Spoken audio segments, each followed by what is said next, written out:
Hello friends, welcome to the channel. This is Eduethics and आज हम पढ़ेंगे rise of nationalism in Europe, यानी कि यूरोप में नेशनलिज्म यानी कि देशभक्ति या देश के प्रति जो भावनाएं हैं उनका उदय कैसे होता है।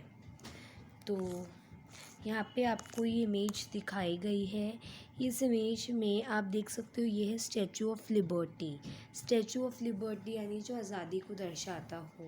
यहाँ पे एक देख सकते हो, इतनी लंबी लाइन है, एंडलेस लाइन दिख रही है आपको। ये एंडलेस लाइन सी कहाँ तक जा रही है पता नहीं चल रहा है। तो ये क्या है, बेसिकली ये एक हमारे पूरे देश के जो नागरिक हैं उनकी लाइन है। पूरे देश के जो लोग हैं उनकी एक लाइन है और ये उन देशों के लोगों के झंडे हैं। वो जो देश के लोग हैं वो अपने देश के झंडे लेके आए हैं।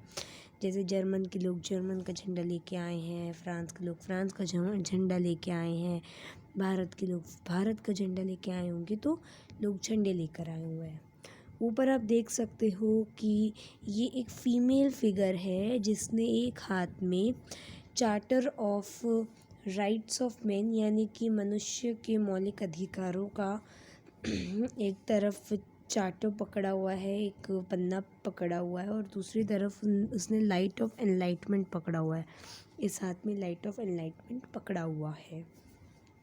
यहाँ पे बहुत सारी फेरीज़ हैं, आप देख सकते हो। ये सब फेरीज़, ये सब क्राइस्ट, एंजल्स, ये सब भगवान जी हैं, गॉड्स हैं, जो कि हेवन से हम सबको देख रहे हैं और हमें आशीर्वाद दे रहे हैं कि यही होना चाहिए, इसी तरीके का पॉलिटिकल और एडमिनिस्ट्रेटिव स्ट्रक्चर होना चाहिए।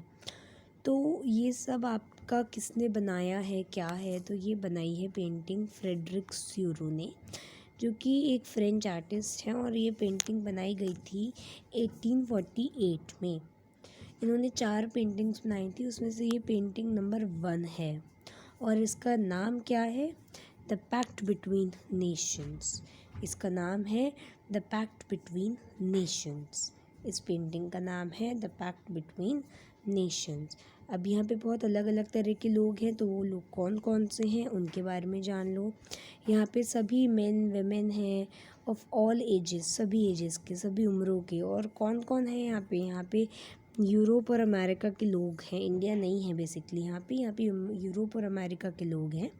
तो सबसे पहले यहाँ पे है, देखें अगर हम, तो यूनाइटेड स्टेट्स है, स्विट्ज़रलैंड है, उसके बाद यहाँ पे फ्रांस आता है, फिर जर्मन आता है, फिर ऑस्ट्रिया आता है। इस तरह से एक लंबी लाइन है जो चलती ही जाती है। अब यहाँ पे पेंटिंग को थोड़ा डिटेल स्टडी करते हैं दोस्तों। तो बेसिकली ये पेंटिंग है क्या? इस पेंटिंग में आप देख सकते हो यूरोप और अमेरिका के लोग हैं और इन लोगों में मेन वेमेन हर कोई है, सभी उम्र के, सभी सोशल क्लासेस के, जो कि एक लंबी सी लाइन में खड़े हैं। और वो क्या कर रहे हैं? होमेज दे रहे हैं। होमेज यानी कि रिस्पेक्ट शो कर रहे हैं to the Statue of Liberty. हमने देखा था ना, वाइट कलर का जो पुतला सा था वो स्टैचू ऑफ लिबर्टी है। अब यहाँ पे बात आती है कि ये कर क्या रहे हैं, ऐसा क्यों कर रहे हैं? तो बेसिकली यहाँ पे आप देख सकते हो ज़मीन पे एब्सोल्यूटिस्ट इंस्टीट्यूशंस के सिंबल्स पड़े हैं। ये क्या बात है? ज़मीन पे अगर हम एक बार गौर डालें, एक सेकेंड, यस, तो यहाँ पे देखो, यहाँ पे आपको ये दिखेगा मुकुट। ये मुकुट है, ये कितने सारे मुकुट पड़े हुए हैं, राइट? तो ये मुकुट क्या हैं? ये सब बेसिकली रिप्रेजेंट कर रहे हैं एब्सोल्यूटिस्ट इंस्टीट्यूशंस को। एब्सोल्यूटिस्ट इंस्टीट्यूशंस हो गया मोनार्कियल सिस्टम, आप जानते ही हैं ना, जहाँ पे राजा का एकाधिक रूल होता है, राजा के पास सारी पावर होती है। तो चलो कलर चेंज करके आपको थोड़ा बताती हूँ। तो यहाँ पे आपको दिख रहे हैं किंग जी के टूटे हुए मुकुट के टुकड़े। तो यहाँ पे ये जो एब्सोल्यूटिस्ट पावर है, यानी मोनार्कियल सिस्टम का, एक तरह से बताया जा रहा है कि उसको ख़त्म करा जा रहा है, उसको गिरा दिया जा रहा है और मोनार्की को इस्टेब्लिश किया जा रहा है। डेमोक्रेसी को इस्टेब्लिश किया जा रहा है। मोनार्की को गिरा के डेमोक्रेसी को इस्टेब्लिश किया जा रहा है। और इसी वजह से जो लोग हैं वो सभी प्रकार के आपको दिख रहे हैं यहाँ पे। हर कोई मैन वेमेन सब दिख रहे हैं आपको, सभी सोशल क्लासेस के सब लोग दिख रहे हैं आपको, ठीक है। अभी जो शुरू का यूटोपियन विजन, यूटोपियन का मतलब क्या होता है? यूटोपियन यानी जो असलियत में नहीं हो सकता। क्या सच में यूरोप अमेरिका के लोग इतनी लंबी लाइन खड़े होकर आ सकते हैं? क्या सच में ऊपर से भगवान देख सकता है? क्या सच में ज़मीन पे ऐसे एब्सोल्यूटिस्ट इंस्टीट्यूशन के टुकड़े पड़े हो सकते हैं? तो बेटा नहीं हो सकते हैं, नहीं हो सकता ये असलियत में। तो ये था इनका यूटोपियन विजन, जो कि कभी असली में नहीं हो सकता। ये इन्होंने एकदम ड्रीम किया था और उस ड्रीम को इन्होंने पेंटिंग के फॉर्म में बना दिया था। लेकिन इससे एक बात तो पता चलती है ना कि उस समय पर लोगों के दिलो दिमाग में कितना ज़्यादा घर कर गई थी ये सारी नेशनलिज्म से रिलेटेड बातें। लोग अपने देश के प्रति, लोग अपने कंट्री के प्रति कितने ज़्यादा, मतलब आप देख सकते हो कि सतर्क हो गए थे, कितने ज़्यादा प्रभावित थे वो इन आइडियाज़ से of democracy and all of that. तो यहाँ पे अब बेसिकली हम देखेंगे कि सबसे पहले आपको दिखता है यूनाइटेड स्टेट्स एंड स्विट्ज़रलैंड, जो ऑलरेडी आज़ाद हो चुके थे। तो ये ऑलरेडी आज़ाद थे, इस वजह से इनको स्टैचू ऑफ लिबर्टी को रिस्पेक्ट देके ये ऑलरेडी आगे निकल चुके हैं। तो अगर मैं आपको ये इमेज के थ्रू बताऊं तो ये स्टैचू ऑफ लिबर्टी है। This is statue of liberty. अब जो आगे निकल गए हैं ना, ये क्या हैं? ये हैं यूएस के और स्विट्ज़रलैंड के लोग। ये हैं यूएस के और स्विट्ज़रलैंड के लोग, ये ऑलरेडी आज़ाद हो चुके थे। जो लोग आगे निकल गए हैं ना स्टैचू ऑफ लिबर्टी को होमेज दे करके, तो बेसिकली वो क्या है? वो आज़ाद हो चुके हैं, वो ऑलरेडी नेशन स्टेट बन चुके हैं। नेशन स्टेट क्या होता है? कि इंडिपेंडेंट स्टेट, एक इंडिपेंडेंट कंट्री। अब पीछे फ्रांस है, फ्रांस के बाद क्या है? फ्रांस के बाद है जर्मन। देखो जर्मन का जो फ्लैग है आपको ब्लैक, गोल्डन और रेड कलर का दिख रहा होगा, ये वाला। ये जो है ना ब्लैक, रेड और गोल्डन, ये वाला भी, ये सब लोग एक ही हैं, है ना। तो ये जर्मन के लोग हैं, जर्मन के पीपल है, जर्मन के। और अब ये देखो, ये ऑब्ज़र्व करो कि यार ये जो लोग हैं, इनका जो फ्लैग है ये पहले ये नहीं था। पहले जो जर्मन है उसका फ्लैग किस रंग का था? वो नाज़िज़्म का था, नाज़िज़्म का। तो बेसिकली ये बात आती है कि ये तो उनके आज़ादी के बाद का फ्लैग है, ये इस समय पर कैसे आया? तो ये एक बहुत, मतलब ऐसा लगता है मैजिकल बात है कि जो इन्होंने अपने सपने में देखा था वही इनका फ्लैग आफ्टर डेमोक्रेसी बन जाता है। अब देखो क्या होता है कि देखो जर्मन हो गया, जर्मन के लोग जो हैं, जर्मन के लोगों के बाद आता है, यस, जर्मन के लोगों के बाद आता है ऑस्ट्रिया, फिर आता है kingdom of two Sicilies, Lombardy, Poland, England, Ireland, Hungary, Russia. इसको याद करना बहुत आसान है, 2-3 बार रीड करोगे तो अपने आप हो जाएगा। देखो सबसे पहले है यूएस, फिर है स्विट्ज़रलैंड, फिर है फ्रांस, फिर है जर्मन। जर्मन के बाद क्या है? Austria, kingdom of two Sicilies, Lombardy, Poland, England, Ireland and Hungary and Russia. अब फ्रॉम द हेवन अबव, ऊपर से कौन झाँक रहे हैं? क्राइस्ट, सेंट एंड एंजल्स झाँक रहे हैं। और ये क्या देख रहे हैं? ये सुंदर सीन को देख रहे हैं। और ये जो पूरी पेंटिंग है बेसिकली, इसमें आर्टिस्ट ने क्या सिम्बलाइज़ किया है? इसने सिम्बलाइज़ किया है फेटर्निटी को। फेटर्निटी क्या होती है? फेटर्निटी होती है ब्रदरहुडनेस या फेलोशिप, दोस्ताना, ब्रदरहुडनेस। तो ये फेटर्निटी का मतलब होता है ब्रदरहुडनेस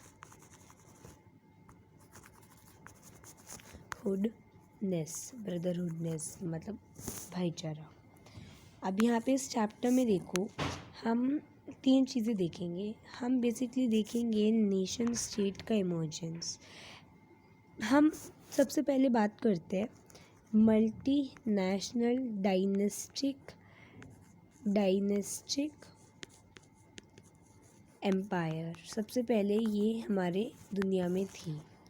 मल्टीनेशनल डायनेस्टिक एम्पायर के बाद आया मॉडर्न स्टेट का सिस्टम, और फिर बहुत आखिर में आया नेशन स्टेट का सिस्टम। अब सबसे पहले ये क्या होता है multinational dynastic empire? Multinational dynastic empire में देखो, मल्टीनेशनल यानी कि बहुत सारे कंट्रीज़ पर जो एम्पायर है, जो किंगडम है, वो एक किंगडम रूल करेगी, एक राजा का रूल होगा। ये यूरोप में सबसे पहले था मल्टीनेशनल डायनेस्टिक एम्पायर, जैसे हम मोनार्कियल सिस्टम कह सकते हैं, बहुत पुराना वाला।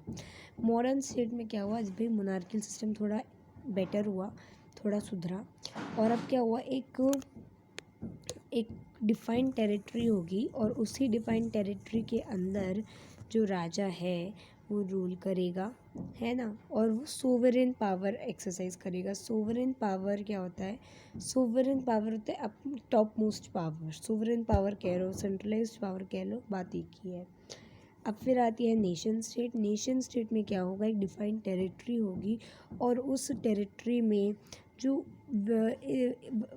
nation state was one in which majority of its citizens and not only its rulers came to develop a sense of common identity and shared history or descent। यानी कि ये नहीं कि जो राजा कहेगा वही होगा, लोगों की चली जाएगी, लोगों जो लोग हैं वो एकजुट होकर रहेंगे, जो लोग हों या राजा हो सब में एक कॉमन आइडेंटिटी होगी, ठीक है। और वो अपना जो शेयर्ड हिस्ट्री और डिसेंट यानी कि अपना जो इतिहास है वो सब कॉमन होगा उनका।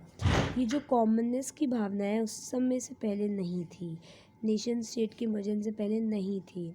It was force to struggle. अब जो ये नेशन स्टेट है ये बहुत स्ट्रगल के बाद, बहुत ज़्यादा एक्शंस ऑफ लीडर्स के बाद और बहुत ज़्यादा स्ट्रगल के बाद आई थी। तो चलो उस चैप्टर में हम देखेंगे यही सब कुछ। French revolution and idea of nation. तो हम जानते हैं फ्रेंच रिवॉल्यूशन में क्या होता है। फ्रेंच रिवॉल्यूशन का आउटब्रेक होता है 1789 में, 14 जुलाई 1789 में। हम सब जानते हैं कि जो फ्रेंच है वो एक टेरिटरी की, मतलब फ्रांस जो था वो एक बाउंड्री में मतलब एक टेरिटरी थी जहाँ पर राजा का पूरा रूल था, जहाँ पे केवल राजा का रूल था, एब्सोल्यूट मोनार्क थी वहाँ पे अंटिल 1789। कौन था, लियो 16 था आखिरी राजा अभी तक जो हमने पढ़ा है वहाँ का। अब पॉलिटिकल और कॉन्स्टिट्यूशनल चेंजेस कब आए यहाँ पे फ्रेंच रिवॉल्यूशन के दौरान ही पॉलिटिकल और कॉन्स्टिट्यूशनल चेंजेस आए थे। और जब भी पॉलिटिकल चेंजेस आए तो हुआ क्या, जब पहले राजा सोवरेन होता था यानी टॉप मोस्ट होता था, अब वो टॉप मोस्ट नहीं रहा, अब वहाँ के फ्रेंच सिटीजन्स टॉप मोस्ट रहे। राजा तो था लेकिन वो राजा के पास सारी पावर नहीं थी। अब एक यहाँ पे कॉन्स्टिट्यूशनल मोनार्की आ गई थी, जो राजा कहेगा वो सब कुछ कॉन्स्टिट्यूशन के मुताबिक होना चाहिए। तो अब यहाँ पे जो रिवॉल्यूशनरीज थी बेसिकली उन्होंने कुछ ऐसे शब्दों का इस्तेमाल किया जो कि इक्वालिटी यूनिटी बढ़ाते, जैसे लापात्रे शब्द का मतलब होता है दी फादरलैंड, ये हमारी पितृभूमि है। जैसा हम बोलते हैं भारत हमारी मातृभूमि है, तो उनके लिए यूरोप उनकी पितृभूमि है, वो वहाँ पैदा हुए हैं। यूरोप नहीं, फ्रांस, वो वहाँ पैदा हुए हैं, उनका घर है। तो लापात्र यानी कि दी फादरलैंड, ले सिटीजन यानी हम सिटीजन्स हैं यहाँ के, हम यहाँ के नागरिक हैं। तो ये सारे जो शब्द हैं ये यूज़ किए जा रहे थे रिवॉल्यूशनरीज़ के द्वारा, क्यों, जिससे कि वो ये बता सके कि हम सब एक ही हैं, है ना, हम एक ही हिस्से के हैं, हम एक ही मतलब एक ही देश के लोग हैं, हम एक यूनाइटेड कम्युनिटी हैं जो कि क्या फॉलो कर रहे हैं, क्या एंजॉय कर रहे हैं, इक्वल राइट्स को एंजॉय कर रहे हैं अंडर अ कॉन्स्टिट्यूशन। एक नया फ्रेंच फ्लैग बना गया जो कि 3 रंगों वाला था और वो पुराने फॉर्मल रॉयल स्टैंडर्ड यानी कि जो पुराना राजा का फ्लैग था उसको हटा कर के बनाया गया था। अब जो स्टेट जनरल थी वो क्या थी, स्टेट जनरल एक इलेक्टेड बॉडी थी और वो कैसे बनी थी, जो एक्टिव सिटीजन्स थे उन्होंने वो वोट करके बनाई थी। और यही स्टेट जनरल जो थी ये बाद में नेशनल असेंबली कहलाई थी। न्यू हाइम्स वर कंपोज्ड, मतलब लोगों ने अलग, मतलब बहुत सारे अलग अलग पंक्तियाँ लिखी गईं, अलग अलग कविताएं लिखी गईं। ओथ्स टेकन, शपथें ली गईं कि भाई जो भी पोस्ट संभाल रहा उसको शपथ दिलवाई गई कि ये तुम अपने बिल्कुल क्या कहते हैं कि बहुत सिंसियरली फॉलो करोगे अपने इस काम को, ये सब कुछ। मिटायस कॉमेमोरेटेड यानी जो लोग मरे थे उनका बोला बाला हुआ, उनकी तारीफ़ें हुई, जो शहीद हुए थे उनकी तारीफ़ें हुई, all in the name of the nation. अब एक सेंट्रलाइज्ड एडमिनिस्ट्रेटिव सिस्टम जो था वो बना दिया गया था और इस सेंट्रलाइज्ड एडमिनिस्ट्रेटिव सिस्टम में क्या था, यूनिफॉर्म लॉज फॉलो किए जाएंगे, for all citizens with in territory, सारे जो लॉज होंगे सबके लिए होंगे, बराबर होंगे। इंटरनल कस्टम ड्यूटीज़ एंड ड्यूज़, यानी जो टैक्सेस लगाए जाते थे फालतू के, उन सबको हटा दिया गया था। और uniform system of weight and measure was adopted. Uniform system of weights and measures क्या था कि पहले फ्रांस में बहुत सारे तरह तरह के क्या थे, वेट्स के या मेजरमेंट के या करेंसीज के अंतर थे। वेट मतलब जैसे हम कहते हैं सेंटीमीटर मीटर, तो अलग अलग यूनिट्स थी जिससे वेट किया जाता था, मेजरमेंट के लिए अलग यूनिट थी, सब कॉमन कर दी गई थी। रीजनल डायलेक्ट्स व डिस्करेज, ये थोड़ी गलत हुआ लेकिन चलो इसने भी काम किया। रीजनल डायलेक्ट यानी कि जो अलग अलग प्रांतों की अलग अलग बोलियाँ होती है, फ्रांस में अलग अलग जगहों की अलग अलग बोलियाँ होती होंगी। भाषा एक फ्रांस है, लेकिन उस फ्रांस भाषा के अलावा भी उस फ्रांस की बहुत हल्की छोटी छोटे इलाकों में फालतू की बोलियाँ होती होंगी, तो उनको डिस्करेज किया गया, ख़त्म कर दिया गया। तो अब जो सारी बातें होंगी, जो सारी भाषा यूज़ की जाएगी वो फ्रेंच होगी, फ्रेंच कंपलसरी कर दी गई थी। तो जो पेरिस में भाषा लिखी जाती थी, बोली जाती थी, वो क्या थी, फ्रेंच थी। तो फ्रेंच भाषा का ही पूरे नेशन में यूज़ होना था। जो रिवोल्यूशनरीज़ थे उन्होंने ये बोला कि ये हमारे फ्रांस का मिशन है कि हम सभी यूरोपियन कंट्रीज़ को आज़ाद करवाएं फ्रॉम दिस डिस्पोटिज़म। ये जो डिस्पोटिज़म का रूल है, एब्सोल्यूट रूल है, इससे आज़ाद करवाएं। हम सभी यूरोप के लोगों को चाहते हैं कि वो अपनी कंट्री बना सकें, अपनी एक नेशन स्टेट बना सकें। अब जो फ्रांस के आइडियाज़ थे वो अलग अलग रीजन्स में पहुँचे। कई सारे स्टूडेंट्स और बहुत सारे मिडिल क्लास के जो एजुकेटेड लोग थे, उन्होंने जैकोबिन क्लब बनाए यूरोप के अलग अलग सिटीज़ में। और इनके जो इन स्टूडेंट्स ने, इन जो मिडिल क्लास एजुकेटेड लोग थे जिन्होंने जैकोबिन क्लब बनाया था, इनकी एक्टिविटीज़ और इनके कैंपेन्स की वजह से जो फ्रेंच आर्मी जो थी वो एक्सपेंड होती गई। और वो कहाँ पहुँच गई फिर, Holland, Belgium, Switzerland and Italy में भी पहुँच गई 1790s तक। With the outbreak of the Revolutionary Wars, the French army began to carry the idea of nationalism abroad. Revolution के समय पे जो फ्रेंच आर्मीज़ इतनी ज़्यादा एक्सपेंड हो गई थी कि वो जो आइडिया था नेशनलिज्म का वो देश विदेश में पहुंचाने लग गई। तो यहाँ पे आपको ये मैप दिखा रखा है, यहाँ पे आप देखिए एक बार कि ये फ्रांस है, यस ये फ्रांस है। यहाँ पे आप देख सकते हो ये स्विट्ज़रलैंड है, ये आप ऑस्ट्रियन एम्पायर देख सकते हो, ये ऑस्ट्रिया हंगरी है, ये पोलैंड है, राइनलैंड कहाँ पे है दिख नहीं रहा, तो बहुत देख सकते हो। ये हमारा फ्रांस जो है, यहाँ से बेसिकली रिवॉल्यूशन शुरू हुआ। जो क्लियर एक्सप्रेशन था नेशनलिज्म का वो इस फ्रांस से ही आगे बढ़ा। तो हम कलर चेंज करते रहेंगे जिससे कि आपको पढ़ने में और मुझे पढ़ाने में बेहद मज़ा आए। तो ये वाला कलर ले लेते हैं। तो ये फ्रांस के बारे में पूरी जानकारी थी। Now, within the wide swath of territory that came under his control, Napoleon set about introducing many of the reforms that he had already introduced in France. तो बहुत सारा इलाका जो था वो नेपोलियन के अंडर में था। स्वेथ यानी कि एक बहुत बड़ा एरिया उसने कवर किया था। स्वेथ होता है कवर, तो एक वाइड एरिया उसने कवर किया था, ठीक है। अब यहाँ पे क्या था, उसने जो सारे लॉज फ्रांस में बनाए थे वो उन इलाकों में भी उसको इस्टेब्लिश करने लग गया था, ठीक है। जो भी बदलाव वो फ्रांस में ला रहा था वो और जगहों पे भी लाने लग गया था। Through a return to monarchy, Napoleon had no doubt destroy democracy.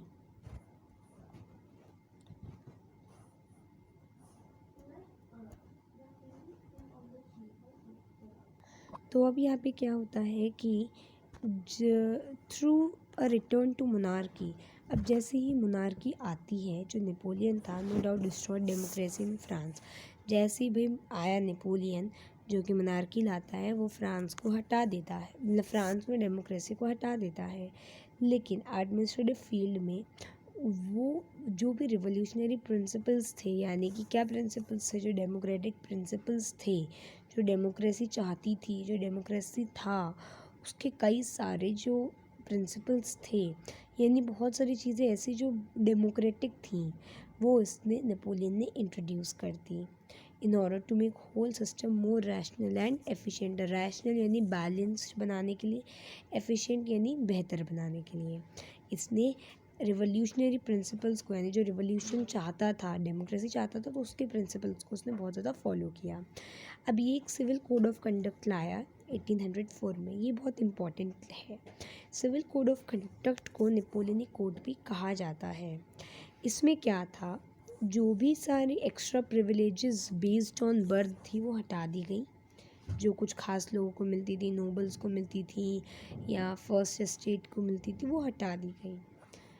Equality establish हुई before law and secured right to property. जिसकी प्रॉपर्टी है वो ओन करेगा, ठीक है। कोई ऐसा नहीं कि मैं बड़ा इंसान हूँ, मैं तेरी प्रॉपर्टी भी ले लूँगा, उसकी भी ले लूँगा। जिसकी प्रॉपर्टी है वो उसको रखेगा। और इस्टेब्लिश इक्वालिटी बिफोर लॉ, यानी सब लोग समान हैं लॉ के आगे। This code was exported to the regions under French control. अब जो भी फ्रेंच कंट्रोल के रीजन, फ्रेंच कंट्रोल में था रीजन, यानी जो भी नेपोलियन की एडमिनिस्ट्रेशन में था, उन पर ये इम्पोज कर देता है। Dutch republic in Switzerland, Italy, Germany, in Italy and Germany Napoleon simplified administrative divisions. अब इन इलाकों में डच हो गया, जो कि डच रिपब्लिक जो कि स्विट्ज़रलैंड में है, इटली, जर्मनी, इन इलाकों में नेपोलियन जो है एडमिनिस्ट्रेटिव सिस्टम को बहुत इजी करता है, बहुत सिंपल करता है।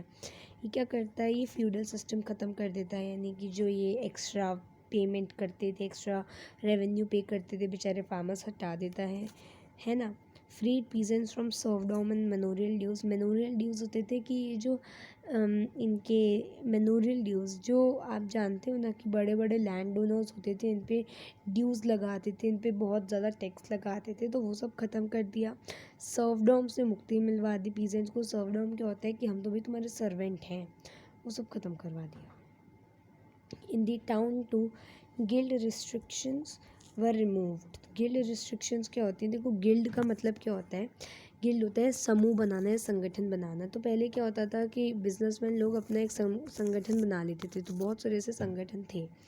तो डेमोक्रेसी जब आई तो उसने इन संगठन को ख़त्म कर दिया। रेवोल्यूशनरी मतलब डेमोक्रेसी नहीं, सॉरी, मोनार्की ने क्या किया, मोनार्कियल सिस्टम ने इन संगठन को ख़त्म कर दिया, ठीक है। लेकिन इसने क्या किया, उन गिल्ड रिस्ट्रिक्शंस को हटा दिया। वो गिल्ड रिस्ट्रिक्शंस यानी संगठन बनाने पर जो रिस्ट्रिक्शंस लगे थे उनको हटा दिया इसने, ठीक है। आराम से ट्रेड करो, खुल के ट्रेड करो। ट्रांसपोर्ट और कम्युनिकेशन सिस्टम जो था बेहतर बनाया इसने।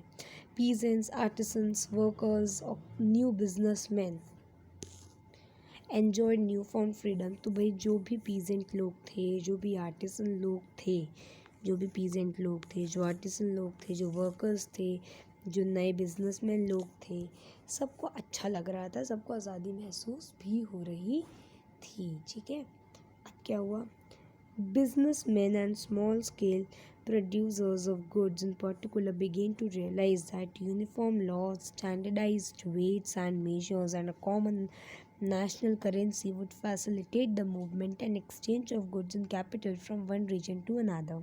जो बिजनेसमैन लोग थे, जो स्मॉल स्केल प्रोड्यूसर्स थे, जो स्मॉल स्केल में प्रोडक्शन करते थे चीज़ों की, है ना, उनको अब समझ में आने लग गया था। दे begin to realize that uniform laws, standardized weights and measures, and a common national currency would facilitate the movement and exchange of goods and capitals from one region to another. तो बेसिकली अब क्या हुआ, इसने Napoleon ने क्या किया, इसने common कहते कॉमन करेंसी इसने रखी। कॉमन करेंसी यानी कि देखो पहले क्या होता था कि करेंसी जो थी ना, फ्रांस के अंदर जितने सारे एरियाज़ हैं उसमें करेंसी अलग अलग होती जाती थी। जैसे मान लो आप अलवर टू दिल्ली जा रहे हो या आप दिल्ली टू मुंबई जा रहे हो, तो दिल्ली टू मुंबई में क्या है कि दिल्ली से मुंबई में मान लो 10 बार आपका क्या हुआ, जो करेंसी है वो बदला, तो बड़ा हेडेक हो जाएगा, सरदर्दी हो जाएगा। तो उसने क्या किया, करेंसी कॉमन कर दी, ठीक है। कॉमन नेशनल करेंसी कर दी। अब कंट्री की एक ही करेंसी होगी, ठीक है। स्टैंडर्डाइज्ड वेट एंड मेजर, इसने वेट और मेजरमेंट की स्टैंडर्ड यूनिट्स बता दी, ठीक है, टू रियलाइज अ यूनिफॉर्म। और इसने begin to realise that uniform laws सबके लिए बराबर कर दिए, वेट और मेजरमेंट की यूनिट्स इसने सबके लिए कर दी कॉमन, और इसने कॉमन करेंसी बना दी थी। और इससे अब बिजनेसमैन लोग को लगा कि जो मूवमेंट है और जो सामान का इंपोर्ट एक्सपोर्ट है, या जो कैपिटल है, गुड्स एंड कैपिटल सामान ही हो गया, उनका एक रीजन से दूसरे रीजन में जाना आसान हो पाएगा। लेकिन अब यहाँ पे देखो हाउएवर बात लिखी है, एक बार कलर चेंज करते हैं अपन। तो बेसिकली एक सेकेंड अपन कलर चेंज करके बात करते हैं। यस, तो हाउएवर यानी कि हालांकि इन एरियाज़ कॉन्कर्ड, जिन एरियाज़ पे नेपोलियन ने अपना आधिपत्य जमाया था, the reaction of the local population to French rule were mixed. देखो, जो आम इंसान था उसके लिए जो फ्रेंच रूल था, जो फ्रांस रूल कर रही थी ना, बेसिकली फ्रांस ही तो थी जो बैठ के रूल कर रही थी। नेपोलियन कहाँ बैठा था? पेरिस में बैठा था। पेरिस का है फ्रांस में। तो बेसिकली नेपोलियन रूल या फ्रेंच रूल बात एक ही है। तो जो फ्रेंच रूल था उसको लेकर के लोगों के जो और देश के लोग थे, दूसरे देशों के जो लोग थे जहाँ पे फ्रेंच रूल था, तो वहाँ पे एक अलग फीलिंग थी, एक मिक्स्ड फीलिंग थी basically. Initially, in many places such as Holland and Switzerland, as well as in certain cities like Brussels, Mainz, Milan, Warsaw, the French armies were welcomed as harbingers of liberty. Harbingers यानी कि representatives of liberty. तो ऐसा माना गया था कि Holland में, Switzerland में, ब्रूज़ल में, मेन्स में, मिलान में, वॉर्सो में जो फ्रेंच आर्मी है वो आएगी और वो हमारे लिए दूत है किसका? आज़ादी का। बट ये जो इनिशियल एंथुजियाज़म था सून टर्न टू हॉस्टिलिटी। यही जो एंथुजियाज़म था और देशों का लोगों और देश के लोगों का, ये जल्दी हॉस्टिलिटी में यानी गुस्से में, यानी कि एक तरह से रिवेंज की भावना में, बदले की भावना में बदल गया था। गुस्से की भावना में, घृणा की भावना में बदल गया था। As it became clear that the new administrative arrangement did not go hand in hand with political freedom. Administrative arrangement तो अच्छे हैं, एडमिनिस्ट्रेशन तो बहुत ही बढ़िया है भाई, लेकिन पॉलिटिकल फ्रीडम इतनी नहीं है जितना हम सोच रहे थे। फ्रांस में तो है वो, लेकिन हमें इतनी ज़्यादा पॉलिटिकल फ्रीडम नहीं दी गई है। अब पॉलिटिकल फ्रीडम से क्या मतलब है? पॉलिटिकल फ्रीडम से मतलब है कि इन्होंने क्या किया था, भले और सारे टैक्सेस हटा दिए हों, लेकिन उन्हें जो अपना रेगुलर टैक्स होता है उसको बढ़ा दिया था। सेंसरशिप लागू कर दी थी। सेंसरशिप का मतलब क्या होता है? मुझे ये मूवी बनानी है और ये मूवी जो है इसमें मैं बताना चाहती हूँ कि भाई ये अलाना फलाना जो सरकार थी इसका कितना बुरा राज था, लेकिन मैं नहीं बता सकती क्योंकि सेंसरशिप लागू है। सेंसरशिप यानी कि इसको लागू, इस मूवी को बनाने से पहले या मुझे प्रेजेंट करने से पहले क्या करना पड़ेगा? सरकार से मतलब से पूछना पड़ेगा, उनसे अनुमति लेनी पड़ेगी कि क्या मैं इस मूवी को चला सकती हूँ, दिखा सकती हूँ। तो बेसिकली एक तरह से रिस्ट्रिक्शन था सेंसरशिप। किस पे रिस्ट्रिक्शन था? On the freedom of press, on the freedom of prints, on the freedom of speech, on the freedom of writing, on the freedom of speaking, on the freedom of narrating. किसी चीज़ को बतला नहीं सकते हम आज़ादी से, हमें पूछना पड़ेगा। अगर हम कोई पब्लिक प्लेस पे स्पीच दे रहे हैं, हमें पूछना पड़ेगा कि ये हम बोल सकते हैं, नहीं बोल सकते। अगर हमने कुछ ऐसा गलत बोला जो कि हमारे गवर्नमेंट के ख़िलाफ़ है तो हमको सज़ा मिलती थी।